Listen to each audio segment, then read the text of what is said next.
के इतिहास के बारे में पढ़ने वाले हैं।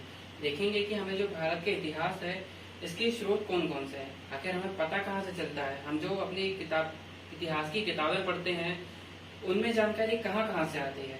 तो आज हम उन्हीं स्रोतों के बारे में अच्छे से डिटेल से जानेंगे। देखिए, हमें कुछ स्रोतों से जानकारी इतिहास की प्राप्त होती है। वो स्रोत कौन कौन से हो सकते हैं, जैसे कि हमारे धर्म ग्रंथ हो सकते हैं। धर्म ग्रंथ में हो जाएंगे हमारे सभी वेद हो जाएंगे, ऋग्वेद, सामवेद, यजुर्वेद और अथर्ववेद। इसके बाद में कुछ विदेशी लोग उस समय से हमारे भारत में आए और उस समय की इतिहास की घटनाओं को उन्होंने अपनी रचनाओं में लिखा। तो उससे उनकी जो किताबें हैं, उन लेखकों की किताबों से हमें हमारे भारत के इतिहास की जानकारी प्राप्त होती है। अब उन लेखकों में हो जाएंगे हमारे यूनान रोमन के लेखक, इसके बाद में वो हमारे चीन के लेखक, चीन के बाद में कुछ अरब के लेखक और कुछ अन्य लेखक। तो ये जो लेखक हैं इन्होंने आकर के कौन कौन सी किताब में जानकारी लिखी और उससे हमें क्या जानकारी प्राप्त होती है, हम उसके बारे में पढ़ेंगे। इसके बाद में हमें पुरातत्व संबंधी जानकारियां प्राप्त होती हैं। पुरातत्वों से कैसे जानकारी प्राप्त होती है, अर्थात स्तंभ लेख, जैसे कि अशोक के काल में स्तंभ लेखों और शिलालेखों का अधिक प्रचलन था, तो उस चीज से हमें उसके काल की जानकारी प्राप्त होती है। वैसे ही स्तंभ लेख, इसके बाद में उनके निवास स्थान, जैसे कि वो जिस घर में रहा करते थे तो उससे भी हमें जानकारी प्राप्त होती है कि वह कैसे घर में रहते थे, संयुक्त परिवार था या फिर क्या भोजन करते थे। इस सभी की जानकारी हमें उस समय से प्राप्त होती है।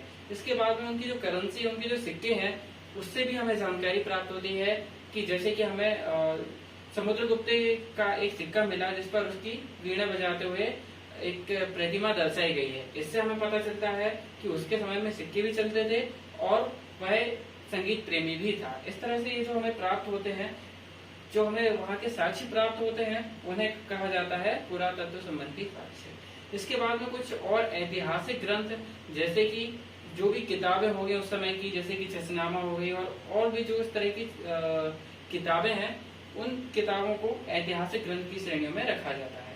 तो आज हम इन सभी के बारे में अच्छे से डिटेल से पढ़ेंगे, जो कि हो जाएंगे हमारे सभी वेद, ऋग्वेद, सामवेद, यजुर्वेद और अथर्ववेद। इसके बाद में हमारे जो विदेशियों की जानकारी है, वो उन सभी विदेशियों के बारे में पढ़ेंगे। इसके बाद में जो पुरातत्व संबंधी जानकारी हमें प्राप्त होती है उनके बारे में पढ़ेंगे और इसके बाद में हमें जो किताबों से जानकारियां प्राप्त होती हैं उनके बारे में अच्छे से जानेंगे।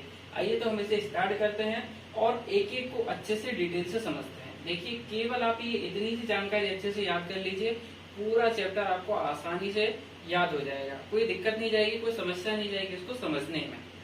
ये पूरे चैप्टर का, ये पूरे वीडियो का सार है। ठीक है, आइए हम स्टार्ट करते हैं। पहले हम बात करते हैं कुछ धर्म ग्रंथों की। तो देखिए भाई, ये जो धर्म ग्रंथ है, धर्म ग्रंथ में हो जाएंगे हमारे सबसे पहले धर्म ग्रंथ कौन से हो गई, वेद हो जाएंगे। अब ये जो वेद हैं, वेदों की रचना किसने की, वेदों की संकलनकर्ता माना जाता है महर्षि कृष्ण देवरायन को माना जाता है। अब वेदों की संख्या 4 है, ऋग्वेद, सामवेद, यजुर्वेद और अथर्ववेद। इस तरह से 4 वेद हैं और इन चारों के बारे में, इनमें क्या क्या खासियत है, इनको हम आगे डिटेल से एक एक करके समझते हैं। आइए हम पहले नंबर देखते हैं हमारे ऋग्वेद के बारे में। तो जो ऋग्वेद है, इसकी रचना महर्षि विश्वामित्र ने की थी। इसमें 10 मंडल हैं। 10 मंडल का मतलब है 10 अध्याय हैं, 1028 सूक्त हैं तथा 10,462 इसमें रचनाएं की गई हैं। इसको पढ़ने वालों को गोत्र कहा जाता है। इसके जो 10 मंडल है उनमें से कुछ प्रमुख मंडल हैं, जिसमें से कई बार अक्सर एग्जाम में क्वेश्चन पूछे जाते हैं। जैसे कि इसका तीसरा मंडल क्यों इसमें महत्वपूर्ण है, क्योंकि तीसरे मंडल में गायत्री मंत्र दिया गया है। जो हम पढ़ते हैं गायत्री मंत्र, वो दिया गया है। अभी ये जो गायत्री मंत्र है, कई बार ये एग्जाम में क्वेश्चन बनता है कि गायत्री मंत्र किसको समर्पित है, और उसमें ऑप्शन भी रहता है देवी गायत्री, है ना। तो गायत्री माता के लिए नहीं है, यह है सूर्य देवता के लिए। देखिए, जो सूर्य देवता है, इन्हें इतिहास में 2 देवताओं के रूप में पूजा जाता था। एक तो जो चमकते हुए सूर्य हैं, उन्हें देवी सविता के रूप में पूजा जाता था, और जो उगते हुए सूर्य हैं, उन्हें मित्र देवता के रूप में पूजा जाता था। तो ये जो गायत्री मंत्र लिखा गया है, यह देवी सविता के लिए लिखा गया है, और यह कहाँ पर, ऋग्वेद के तीसरे मंडल में लिखा गया है। बहुत ही इंपॉर्टेंट क्वेश्चन बन जाता है इससे। इसके बाद में जो 8वां मंडल है, वह इसलिए महत्वपूर्ण है क्योंकि इसमें जो रचनाएं लिखी गई हैं, उन्हें खिल कहा जाता है। इसके बाद में जो 9वां मंडल है, इसमें सोम देवता का वर्णन मिलता है, और जो 10वां मंडल है, यह भी सबसे महत्वपूर्ण है क्योंकि यहाँ से हमारे जो मानव समाज है, इसे 4 वर्गों में विभाजित किया गया था। ब्राह्मण, क्षत्रिय, वैश्य एवं शूद्र। बल्कि इन्हें जातियों के आधार पर नहीं किया गया, इन्हें केवल इनके कर्म की आधार पर ही ये वर्ण व्यवस्था रखी गई थी। जो व्यक्ति उच्च कोटि का था, अर्थात जिसे अच्छा ज्ञान था, उसे ब्राह्मण बना दिया गया। जो सभी की रक्षा कर सकता था, जो अच्छा पहलवान था, उसे क्षत्रिय बना दिया गया। इस तरह से जो है वर्णों का विभाजन किया गया था।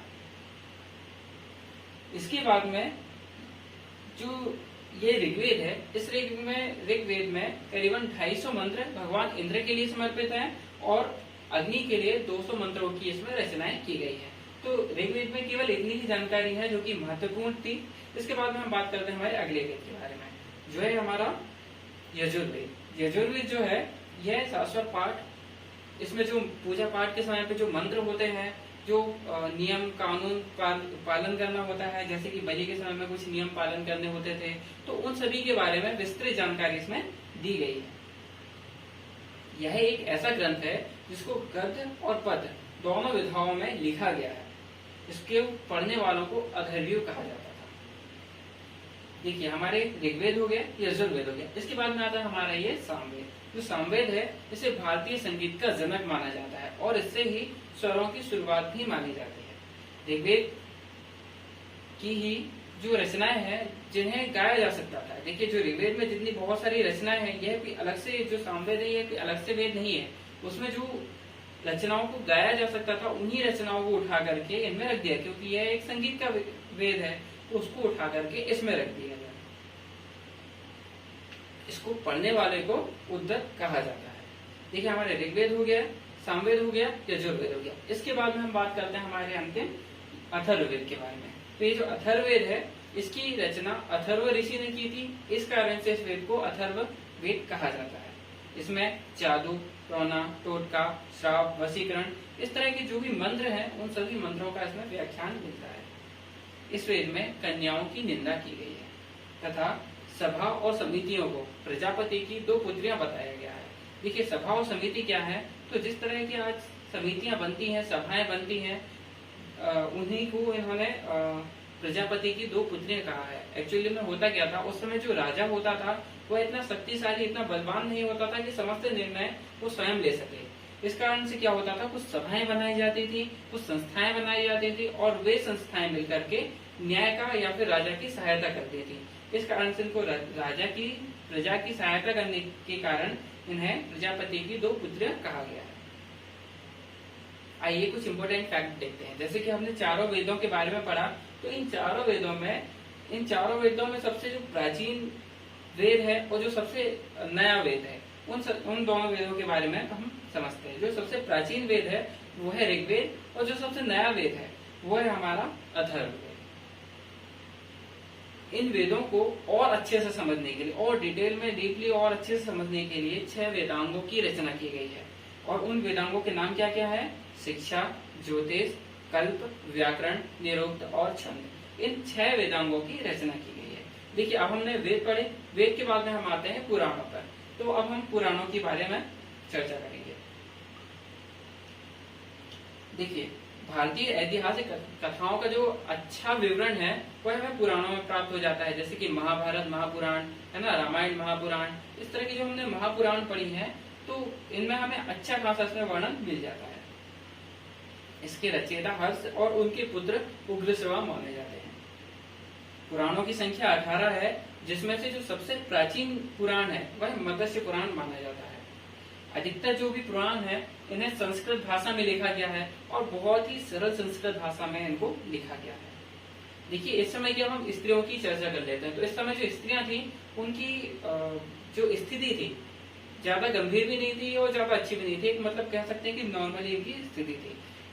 स्त्रियां और क्षुद्र जिन्हें वेद पढ़ने का अनुमति नहीं थी वह भी पुराण सुन सकते थे। इस पुराण को वो भी सुन सकते थे और जो पुराण है, इन पुराणों का जो पठन है वह ब्राह्मण जो है वह सुबह शाम मंदिर में किया करते थे पूजन पाठ के समय। शतपथ जो ब्राह्मण ग्रंथ है उसमें स्त्री को पुरुष की अर्धांगिनी कहा गया है और अथर्ववेद में स्त्रियों की मतलब कन्याओं की निंदा की गई है। तो यह थोड़ी सी स्त्री की उस समय की स्थिति थी। अब हम बात करेंगे धर्म की। देखिए पहले नंबर तो हमारे जो भी वेद आ गए, उन सभी वेदों को हमने पढ़ा कि हमें वेदों से क्या क्या जानकारियां प्राप्त होती है और उन वेदों में क्या क्या खासियत है। अब हम बात करने वाले हैं हमारे, जैसे कि बौद्ध धर्म आता है, जैन धर्म आता है, तो इन दोनों धर्मों के बारे में अब हम पढ़ेंगे। पहले हम बात करते हैं बौद्ध धर्म की। तो ये जो बौद्ध धर्म है, बौद्ध धर्म की कहानियां हमें जातक कहानियों से प्राप्त होती है, और जो हीनयान का प्रमुख ग्रंथ है वह कथा वस्तु है, जिसमें महात्मा बुद्ध के जीवन के बारे में पूरा विवरण हमें प्राप्त होता है। इसके बाद में आता है हमारा जैन धर्म। तो जो जैन धर्म है, जैन साहित्य को आगम कहा जाता है, और जैन धर्म का सबसे प्रारंभिक जो इतिहास है वह कल्पसूत्र से प्राप्त होता है। तो जैन धर्म का जो इतिहास है वह हमें कल्पसूत्र से मिल जाता है, और बौद्ध धर्म का जो इतिहास है वह हमें कथा वस्तु से और जातक कहानियों से मिल जाता है। एक और जैन धर्म का है हमारा भगवती सूत्र। यहाँ से महावीर स्वामी के जीवन कृतियों का वर्णन हमें प्राप्त होता है। देखिए बौद्ध धर्म हो गया, जैन धर्म हो गया। इसके बाद में अभी हमें जो भी धर्म से रिलेटेड जानकारियां थी वो प्राप्त हो चुकी हैं। अब हमें कुछ जानकारियां कुछ पुस्तकों से भी प्राप्त होती हैं। तो वो पुस्तकें आखिर हैं कौन कौन सी, जैसे कि अर्थशास्त्र, राजतरंगिणी, चचनामा, अष्टाध्यायी और गार्गी संहिता। तो ये जो कुछ पुस्तकें हैं, इन पुस्तकों से भी हमें कुछ जानकारियां प्राप्त होती हैं। तो अब हम इन पुस्तकों के बारे में जो हमें जानकारियां प्राप्त होती हैं, इन पुस्तकों की रचना किस किसने की है, और दो ही चीज इसमें जो इम्पोर्टेंट है, इन सभी पुस्तकों के बारे में पढ़ेंगे।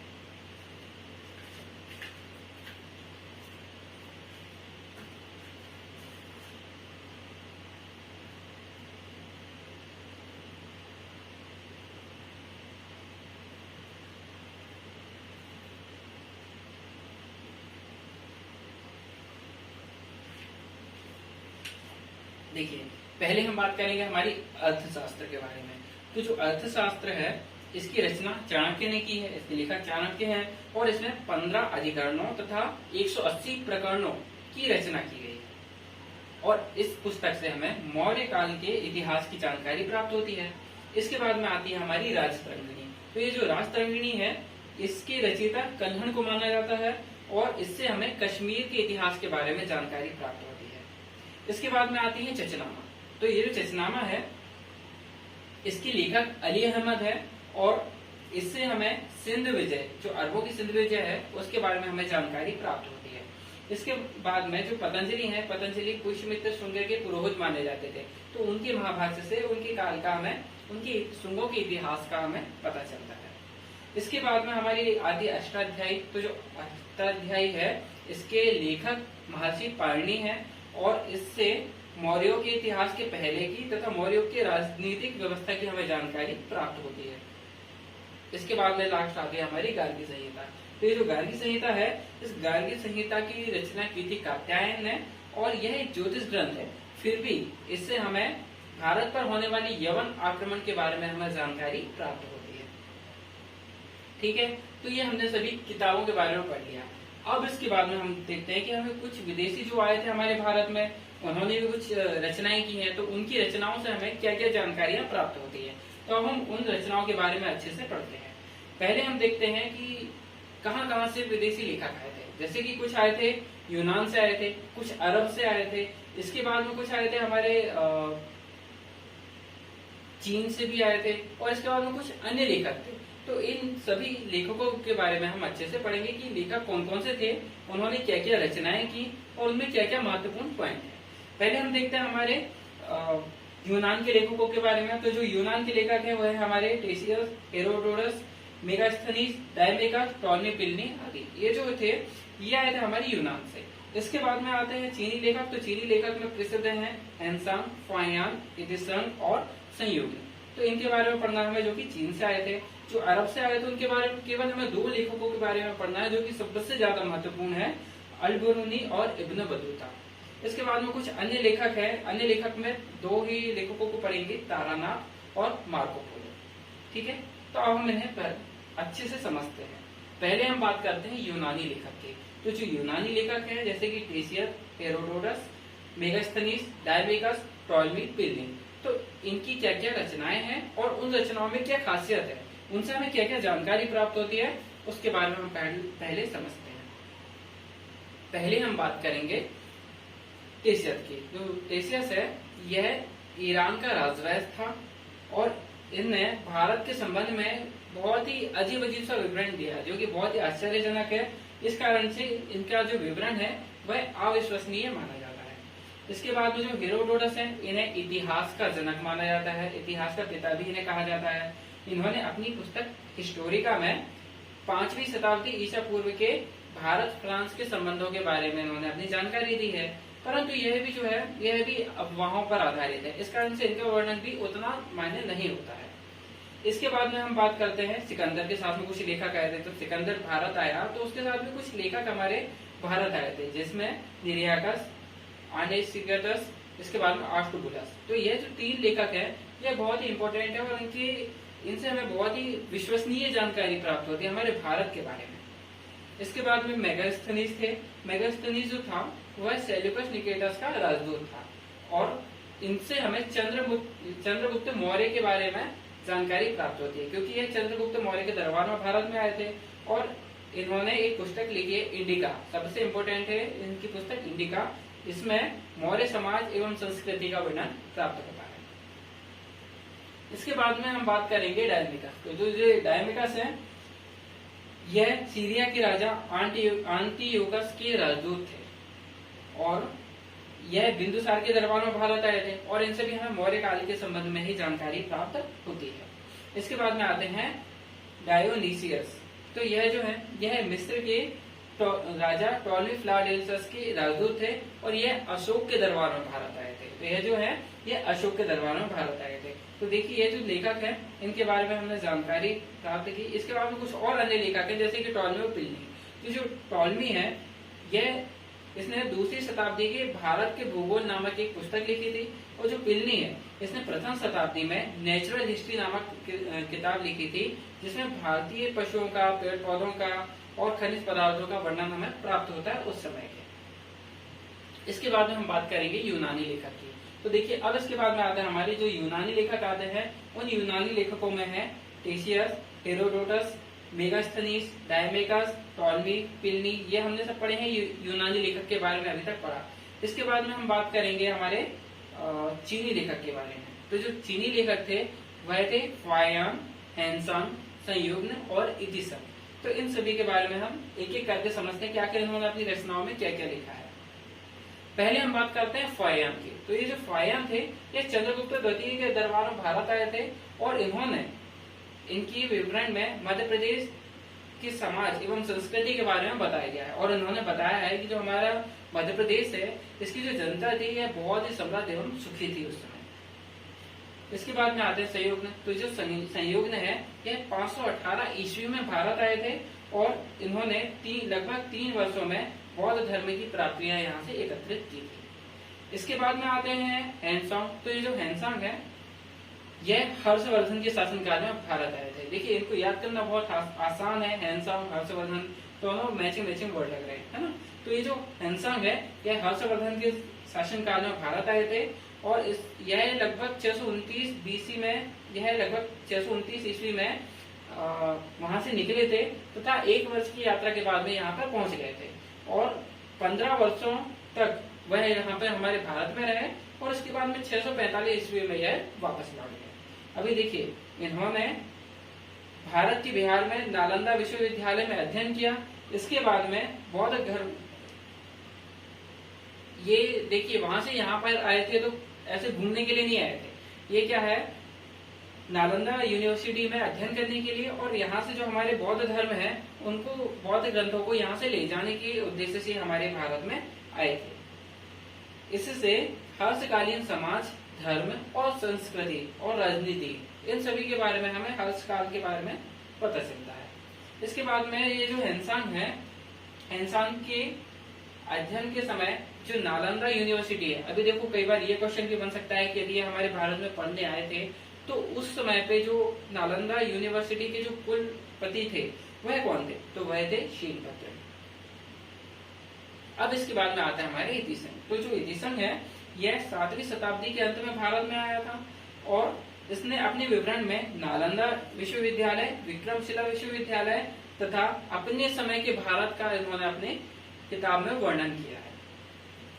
इसके बाद में देखिए जो हमने चार हमारे जो लेखक थे चुने थे हमने चीनी लेखक, उन चारों लेखक के बारे में हमने अच्छे से जानकारी प्राप्त की, जैसे कि फायांग, हैंसांग, इतिसंग और संयोगी। इन चारों के बारे में जानकारी हमने प्राप्त की कि इनसे संबंधित जो भी इम्पोर्टेंट फैक्ट थे वो हमने पढ़ा और हमें इनसे क्या क्या जानकारी प्राप्त होती है हमने वो भी पढ़ा। इसके बाद में हम पढ़ेंगे अब अरबी लेखक की। तो जो अरबी लेखक है इनमें दो ही सबसे ज्यादा महत्वपूर्ण है और उन दोनों के बारे में ही हमें पढ़ना है, वो है अल-बरूनी और इब्न बतूता। तो हम पहले बात करते हैं अल-बरूनी की। तो ये जो अल-बरूनी है यह महमूद गजनवी के शासनकाल में भारत आया था, महमूद गजनवी के साथ ही भारत आया था तथा इसके द्वारा रचित किताब उल हिंद या फिर तहकीक उल हिंद, यह जो किताब है यह इतिहासकारोों के लिए आज भी बहुत महत्वपूर्ण साबित होती है। आज भी इससे बहुत सारे फैक्ट उपलब्ध होते हैं। यह एक विस्तृत ग्रंथ है जिसमें लगभग 80 अध्यायों में इसको विभाजित किया गया था। अब वो 80 अध्याय कौन कौन से हो सकते हैं, जैसे कि दर्शन, त्योहार, खगोल विज्ञान, राजनीति, इसके बाद में रीति रिवाजों, प्रथाओं, सामाजिक जीवन, भार, मापतौल, कानून, इन सभी के बारे में इन्होंने करीबन ऐसे 80 अध्याय बनाए और उनके बारे में इन्होंने अपनी जानकारी प्रदान की। इसमें राजपूत कालीन समाज तथा रीति रिवाजों के बारे में हमें जानकारी प्राप्त होती क्योंकि उन्होंने उसी चीज का उसमें विवरण किया है। इसके बाद में आता है इब्न बतूता। ये देखिए ये जो इब्न बतूता है इनकी रचना का नाम रहला है। यह अरबी भाषा में लिखी गई थी। जो इब्न बतूता है एक्चुअली ये अरबी लेखक है तो ये अरबी भाषा में ही लिखी है इन्होंने। यह 14वीं शताब्दी के भारतीय सामाजिक सांस्कृतिक जीवन के बारे में अत्यधिक रोचक जानकारी हमें प्रदान करता है। इसकी विद्वता से प्रभावित होकर, देखिए ये जो थे यह बहुत ही ज्यादा विद्वान थे, तो इनसे प्रभावित होकर कि जो उस समय पे राज कर रहे थे मोहम्मद बिन तुगलक, उन्होंने इन्हें दिल्ली का काजी या फिर दिल्ली का न्यायाधीश घोषित कर दिया। इसके बाद में कुछ आते हैं अन्य लेखक और उन अन्य लेखकों में नाम आता है तारानाथ का और इसके बाद में मार्को पोलो का। तो अभी ये दो बचे हैं, इनको भी पढ़ ही लेते हैं। आइए अब हम बात करते हैं पहले नंबर तारानाथ की। तो ये जो तारानाथ है ये तिब्बती लेखक थे, तिब्बत से आए हुए थे ये। इन्होंने दो ग्रंथ की रचना की, कंगियोर और तंगियोर की, इन दोनों की इन्होंने रचना की। इन्होंने भी भारतीय इतिहास के बारे में कुछ बहुत सारी अच्छी जानकारियां प्रदान की। इसके बाद में आते हैं हमारे मार्को पोलो। तो ये जो मार्को पोलो है, मार्को पोलो ने भी 13वीं शताब्दी के अंत में जो पांड्य देश की यात्रा पर ये निकले थे और उन्होंने पांड्य इतिहास के बारे में ही जानकारी हमें प्रदान की है। तो इनका जो अध्ययन है वह पांड्य देश की यदि हमें जानकारी प्राप्त करनी है तो उसके लिए इनका अध्ययन बहुत ही महत्वपूर्ण माना जाता है। ठीक है, अब इसके बाद में हम आते हैं कुछ पुरातात्विक साक्ष्य, जैसे कि स्तंभ लेख, अभिलेख, उनके निवास स्थान, उनके सिक्के, इनके बारे में। अभी देखिए पुरातात्विक स्रोत क्या होते हैं। पुरातात्विक स्रोत ये होते हैं जिन्हें वो यूज किया करते थे, जैसे कि कुछ स्तंभ लेख, मतलब उन्होंने कुछ लिखवा दिया या फिर कुछ खंबा वगैरह बनवा दिया, या फिर उन्होंने उनके जो घर थे, जैसे कि हमें कश्मीर से मिले हैं उनके निवास स्थान बुर्जों से, या फिर कुछ सिक्के जो कि हमें सोने चांदी के सिक्के प्राप्त हुए। तो यह जो चीजें हैं यह पुरातात्विक स्रोत के अंतर्गत आती हैं और यह हमें उस समय के काल के बारे में हमें जानकारी प्रदान करती है। ठीक है, तो अब हम पहले नंबर बात करते हैं अभिलेख की। तो अभिलेख में हमें कुछ जो प्रमुख अभिलेख हैं उनके बारे में पढ़ना है। जैसे कि पहला आता है हमारा बोगाशकोई अभिलेख। ये जो बोगाशकोई अभिलेख है यह 1420 के बोगाशकोई अभिलेख से वैदिक सभ्यता के जो देवता थे, जैसे कि मित्र, वरुण, इंद्र और नासत्य, इनके नामों का उल्लेख मिलता है। तो इससे हमें क्या पता चलता है, इससे हमें ये पता चलता है कि इस समय के जो देवी देवता थे उनमें यह जो देवता थे यह पूजे जाते थे और यह बहुत ही प्रमुख थे। इसके बाद में हम बात करेंगे हाथी गुम्फा अभिलेख। तो यह जो अभिलेख है इसमें हमें भारतवर्ष का जिक्र मिलता है।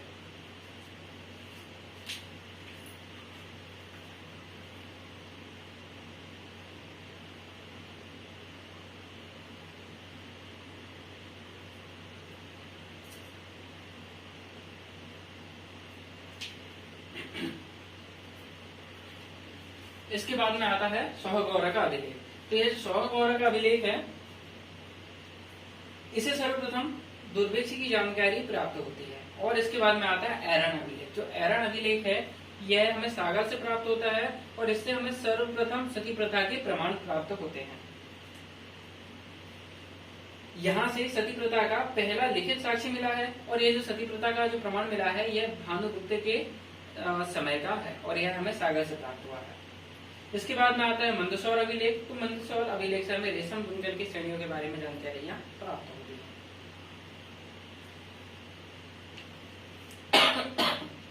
अब हम बात करते हैं स्तंभ लेख की। देखिए अभी हमने पहले अभिलेखों के बारे में पढ़ा, अब हम बात करते हैं स्तंभ लेख। तो जो स्तंभ लेख है उसमें सबसे जो महत्वपूर्ण है वह हमारा गरुड़ स्तंभ लेख।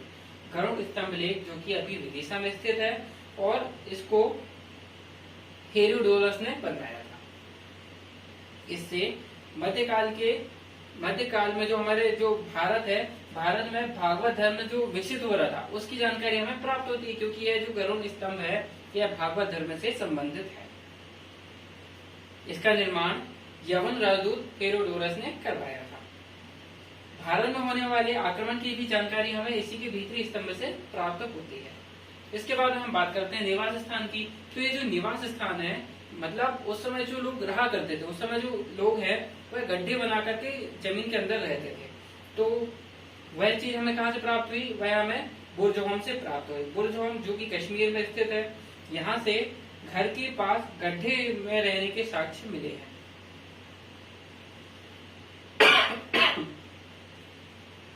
इसमें उतरने के लिए इन्होंने सीढ़ियां भी बनाई थी। अभी घर बनाया है और नीचे बनाया तो उसमें उतरने के लिए सीढ़ियां तो होंगी, तो वो उसमें उन्होंने सीढ़ियां भी बनाई थी।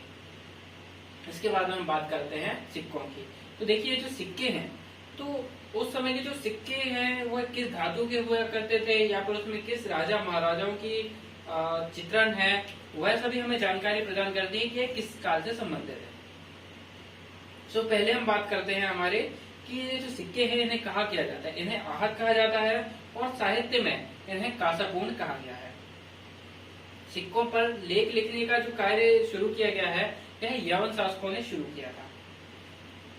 समुद्रगुप्त के जो सिक्के हमें प्राप्त हुए हैं उस पर समुद्रगुप्त की वीणा बजाते हुए एक मूर्ति हमें मिली है।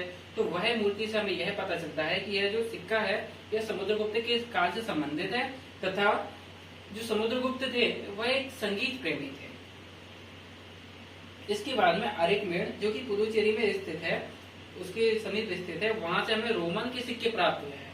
इससे यह पता चलता है कि हमारे जो संबंध थे, व्यापारिक संबंध थे, वह रोमन से भी थे। ठीक है, तो यह हमारी सिक्कों से जानकारी जो है यह हमें प्राप्त होती है। इसके बाद हम बात करते हैं, रिकॉल कर लेते हैं। अभी देखिए जितनी भी जानकारी है हमने अभी तक पढ़ी है उसको हमने डिटेल से पढ़ा। अब एक बार लास्ट में हम उसको रिकॉल कर लेते हैं और आज का हमारा सेशन यहीं पर समाप्त हो जाएगा। देखिए जो इतिहास है, इतिहास के स्रोत हमने क्या क्या पढ़े। पहले तो हमने धर्म ग्रंथ पढ़े। उन धर्म ग्रंथों में हमने पढ़ा ऋग्वेद, सामवेद, यजुर्वेद और अथर्ववेद के बारे में। हमने चारों वेदों के बारे में अच्छे से पढ़ा।